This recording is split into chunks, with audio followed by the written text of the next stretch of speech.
Assalamualaikum warahmatullahi wabarakatuh, pemirsa Sultan TV. Selamat pagi semuanya, apa kabar? Semoga dalam keadaan sehat dan tetap bersemangat untuk beraktivitas di hari ini ya. Seperti biasa pemirsa, di pagi hari ini kita kembali menjumpai Anda tentunya dalam Bincang Hari ini di edisi Jumat 21 Oktober 2022. Sebelum kita membahas tema kita di hari ini, kita ingatkan kembali untuk Anda yang belum memfollow media sosial kita di Instagram kita di @sultantv.co dan juga @beritasultantv, lalu fanpage Facebook kita di @kreatifsultan dan juga YouTube streaming kita di Sultan TV. Anda juga bisa menyaksikan tayangan kita melalui TV satelit Nin Media di channel 026. Kita akan membahas tema kita yang sangat menarik terkait dengan gagal ginjal akut. Mungkin kita juga akan soal gagal ginjal akut yang menyerang anak-anak, di mana kasusnya ini meningkat dalam 2 bulan terakhir. Tercatat sebanyak 189 kasus telah dilaporkan hingga tanggal 18 Oktober 2022. Lalu kita juga akan mendengar dan juga saling sharing bagaimana kemudian jalan terjal para pasien gagal ginjal bersama dengan narasumber kita di hari ini dari Yayasan Ginjal Indonesia. Ada Kang Nurul Fata M.Sos selaku Sekretaris Jenderal Yayasan Ginjal Indonesia atau YAGIN. Assalamualaikum, selamat pagi Kang Fata. Waalaikumsalam warahmatullahi wabarakatuh. Selamat pagi. Selamat pagi Kang Fata, sehat hari ini? Alhamdulillah sehat. Alhamdulillah. Terima kasih banyak Kang Fata sudah mau bersama kita di pagi hari ini bersama Sultan TV. Ya, terima kasih juga sudah memberikan kesempatan untuk mensosialisasikan tentang kesehatan ginjal ini. Baik, Kang Fata, mungkin sebelum kita spesifik bicara soal pasien gagal ginjal, mungkin terlebih kepada anak ya, yang saat ini kasusnya dinyatakan semakin meningkat. Mungkin boleh diceritakan dulu latar belakang dari Yayasan Ginjal Indonesia ini seperti apa, Kang? Silakan. Baik, terima kasih. Saya awali, jadi ini sebuah kesempatan juga untuk mensosialisasikan Yayasan Ginjal Indonesia di TV Sultan TV ya, karena selama ini itu banyak orang yang menghubungi admin Yayasan Ginjal Indonesia, baik itu di medsos ataupun di media-media lain, itu mereka mengira kita itu lembaga atau mungkin lembaga kesehatan ya, atau lembaga apa yang menjual ginjal gitu. Mereka mengiranya kita ini tempat untuk menjual ginjal. Jadi banyak orang yang menjual ginjal. Saya mau ini miris juga ya, ironis juga ya, karena apa yang melatar belakangi mereka untuk menjual ginjalnya gitu. Dan mereka menganggap kita ini tempat untuk itu gitu. Nah, ini mungkin kesempatan untuk mengenalkan Yayasan Ginjal Indonesia gitu. Pertama ya, terima kasih banyak sudah memberikan waktu dan kesempatan bagi Yayasan Ginjal Indonesia. Nah, Yayasan Ginjal Indonesia ini merupakan lembaga filantropi yang fokus di bidang sosial dan kemanusiaan.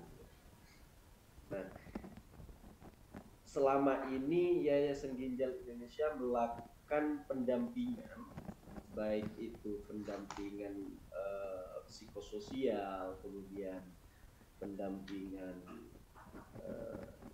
memberikan bantuan dan sebagainya. Nah, awal mula Yayasan Indonesia ini berdiri, pertama ini diinisiasi oleh salah satu orang tua pasien gagal ginjal anak. Beliau berasal dari Jawa Timur, namanya Bapak Saiful Hadi. Nah, Bapak Saiful Hadi ini mengajak para orang tua pasien yang melakukan cuci darah di RSCM. Nah, setelah itu mereka bersama-sama membentuk Yayasan Ginjal Indonesia pada tahun 2016 yang lalu. 2016 yang lalu mereka membentuk dan mengesahkan di SK oleh Kemenkumham pada tahun 2016, dan pada hari ini tepat tanggal 12 Oktober kemarin itu kita sudah merayakan ke-6 Yayasan Ginjal Indonesia. Seperti itu. Nah, untuk Pak Syaihul Hadi sendiri ini memiliki seorang anak namanya Viara. Dia gagal ginjal sejak tahun 2014 ya kalau nggak salah. Baru tahun 2014 gagal ginjal sudah melakukan cuci darah dan sampai hari ini. Dan sampai hari ini juga yang namanya Viara ini gagal 3 kali untuk melakukan transplantasi ginjal, cangkok ginjal. Pertama, ginjal mamanya sudah sudah dioperasi, tapi gagal di ruang operasi gitu. Sehingga ya hilang sia-sia kayak gitu.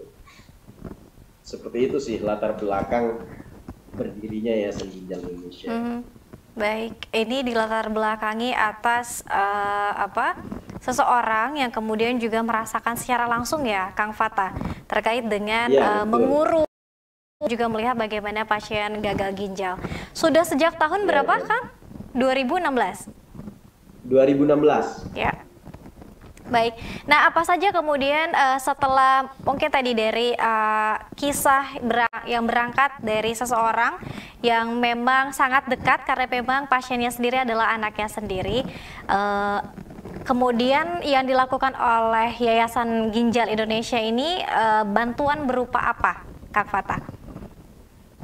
Kalau selama ini yang kita berikan itu pertama bantuan secara psikologis ya, karena pendampingan psikologis, pendampingan psikososial, pendampingan mental health. Jadi kita menyebutnya di sini bukan pasien gagal ginjal anak, tapi menyebut odagin, orang dengan ginjal anak.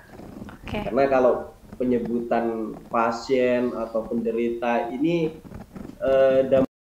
terhadap mental mereka itu ini kita aja dengernya ngeri ya, pasien gagal ginjal kayak gitu, sehingga kita menyebutnya odagin, orang dengan gagal ginjal. Nah, yang kita berikan itu tadi pendampingan berupa psikososial, kemudian bantuan-bantuan yang sering kita berikan itu bantuan alat kesehatan. Yang pertama alat kesehatan, dan itu dilakukan sejak pandemi COVID karena anak-anak odagin ini memerlukan alat kesehatan pribadi, kayak bisa diganti kayak oksigen, kemudian tensimeter dan lain sebagainya. Nah, kita berupaya memberikan memfasilitasi mereka, memberikan bantuan untuk mereka yang membutuhkan. Kemudian selain itu, selain bantuan alat kesehatan, kita juga memberikan bantuan berupa kebutuhan pasien. Ya, kayak misal Pampers, kemudian obat-obatan yang tidak tercover oleh BPJS ya, kemudian vitamin-vitamin kayak gitu. Nah, selain itu program kita juga memberikan bantuan akomodasi rawat inap ketika ada pasien melakukan rawat inap, itu kita memberikan akomodasi semampu yayasan. Nah, untuk program yang masih belum kita capai dan ini menjadi planning yayasan saat ini itu rumah singgah. Karena rumah singgah ini sangat penting bagi pasien gagal ginjal ya, odagin ya, anak yang berasal dari daerah luar Jakarta yang melakukan cuci darah di RSCM. Jadi menimbulkan persoalan baru ini bagi pasien yang berasal dari luar daerah gitu. Jadi kalau mereka dirujuk dari luar Jabodetabek misalkan, dari Kalimantan, kemudian dari Sumatera, dari Jawa Timur ke Jakarta, selain membutuhkan biaya pengobatan, dia harus menanggung biaya hidup, kemudian tempat tinggal gitu. Nah, ini sangat menguras perekonomian mereka. Sehingga di sini kita berharap kepada pemerintah untuk benar-benar melakukan controlling atau melayani secara total lah, harus memberikan fasilitasi yang ya nggak hanya di Jakarta tapi juga Ya. di daerah lain itu rumah sakit harus dievaluasi lagi gitu. Kenapa harus di apa namanya dirujuk ke Jakarta ke RSCM? Kenapa? Rata-rata anak pasien gagal ginjal itu dirujuk ke RSCM. Nah, rumah sakit yang di Jakarta termasuk di Jawa Timur itu masih dirujuk ke RSCM. Ya, Nah, baik. gitu. Baik. Jadi selain bantuan alkes, bantuan akomodasi rawat inap, kemudian bantuan kita berikan juga bantuan kebutuhan sehari. Kita ingin memberikan planning kita ingin memberikan tempat rumah singgah untuk mereka yang bicara jauh gitu, rumahnya jauh. Kemudian apalagi ya nggak usah jauh-jauh ke Jawa Timur, pasien yang di Cikarang lah kesini itu jarak tempuhnya itu jauh berapa jam kasihan. Terus selain itu juga kita ada planning untuk memberikan pelayanan ambulan gratis. Selama ini kita masih sewa ambulan gitu kita bayar. Nah, kita ingin punya ambulan sendiri untuk fasilitasi pasien atau odakin ini gitu. Seperti itu Kak, bantuan yang kita berikan selama ini. Dan selain itu kita memberikan bantuan santunan, setiap event kita berikan santunan. Oke, Kang Fata ya. Kalau misalnya tadi kemudian pasien yang jauh dari Kalimantan, Jawa Timur dan sebagainya, ini ada pengorbanan waktu, juga kemudian biaya yang juga besar untuk kemudian bolak-balik cuci darah ke RSCM tadi. Nah, kalau tadi disebutkan selain mungkin bantuan alkes dan lain sebagainya, ini ada pendampingan secara psikososial ya, Kang Fata. Bagaimana sih kemudian mungkin kondisi psikososial seorang anak dan juga mungkin seorang orang tua ketika dia menghadapi anaknya yang gagal ginjal, Kang Fata? Seperti apa keadaannya?